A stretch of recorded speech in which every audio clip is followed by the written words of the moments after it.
ప్రభునందు ప్రియ దేవుని బిడ్డలారా, ప్రభు అయిన యేసుక్రీస్తు నామములో మీకందరికీ శుభములు, వందనాలు తెలియజేస్తూ ఉన్నాను. ఈరోజు దేవుని వాక్యము మత్తయి సువార్త 5వ అధ్యాయము 4వ వచనం. దుఃఖపడవారు ధన్యులు, వారు ఓదార్చబడుదురు. మనిషి తనకు ఎదురైన కొన్ని పరిస్థితులను బట్టి దుఃఖపడతాడు. కాలము మరియు కొన్ని పరిస్థితుల ద్వారా తాను ఆ దుఃఖముల నుండి నివారణ పొందగలుగుతాడు.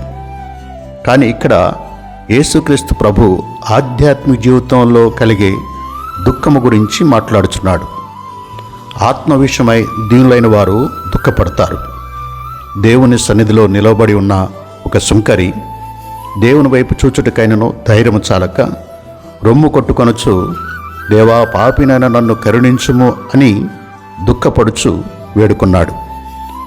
నేను చేయనది నేనెరుగను, నేను నిశ్చయించినది చేయక ద్వేషించినదియే చేయుచున్నాను.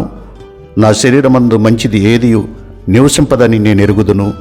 అయ్యో, నేనెంత దౌర్భాగ్యుడను!